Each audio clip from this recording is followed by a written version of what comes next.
বিপ্লব তৈরি হবে না।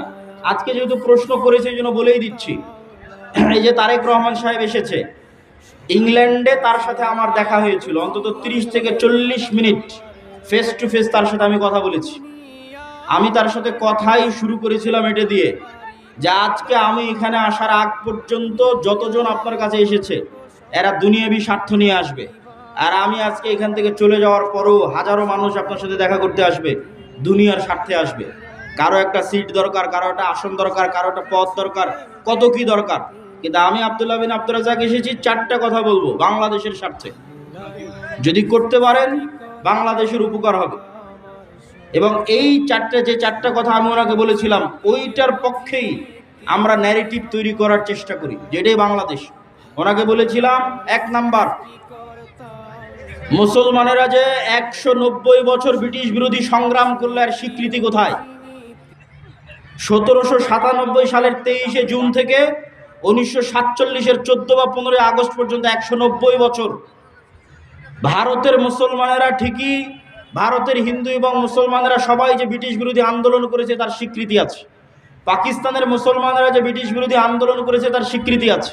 তো বাংলাদেশের মুসলমানেরা কি করেনি? তিতুমির কে তাহলে? হাজী শরীয়তুল্লাহ কে তাহলে? এখানে যে ব্রিটিশ বিরোধী 1857-তে যে হাজার হাজার মুসলমান জীবন দিল তাদের স্বীকৃতি কই? অতএব 1947-এর রাষ্ট্রীয় স্বীকৃতি দিতেই হবে। 1947 নাই মানে এই দেশে মুসলমানদের 190 বছরের ব্রিটিশ বিরোধী আন্দোলনের কোনো স্বীকৃতি নাই। বাংলাদেশ 1971-এ শুরু হয়নি, ওটা ডাহা মিথ্যা কথা। 71 বাংলাদেশের একটা পার্ট, কিন্তু বাংলাদেশের শুরু অনেক আগে। ওর ধারাবাহিকতায় আপনাকে আসতে হবে, তার একটা পার্ট 47। এটা একটা ওনাকে বলেছি। আর একটা ওনাকে বলেছি, বাঙালি জাতীয়তাবাদের নামে বাংলাদেশে হিন্দুয়ানি জাতীয়তাবাদ, হিন্দুত্ববাদী জাতীয়তাবাদ এবং হিন্দুয়ানি কৃষ্টি কালচার কলকাতার দাদা বাবুদের বাঙালি জাতীয়তাবাদের নামে ঢুকানো হয়। এই বাঙালি জাতীয়তাবাদের নামে হিন্দুত্ববাদী কৃষ্টি কালচারের মূলোৎপাটন করতে হবে। বাংলাদেশের নিজের সংস্কৃতি কৃষ্টি কালচার প্রমোট করতে হবে, যেটা ওসমান হাদি বলেছে যে কালচারাল ফ্যাসিজমের বিরুদ্ধে আমাদেরকে লড়াই করতে হবে, যে কারণে সে নিজের তাকে জীবনও দিয়ে দিতে হলো। 3 নাম্বার বলেছি, বাংলাদেশে জাতির পিতা বলে কিছু থাকা যাবে না।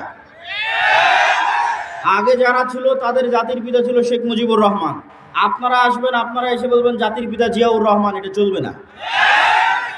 আপনি এতটুকু করতে পারেন, এই পুরো বাংলাদেশ তৈরিতে যাদের অবদান আছে তাদের সবাইকে সমান একটা মর্যাদার জায়গায় দিতে পারেন, ফাউন্ডার ফাদার্স এরকম একটা মর্যাদার জায়গায় দিতে পারেন।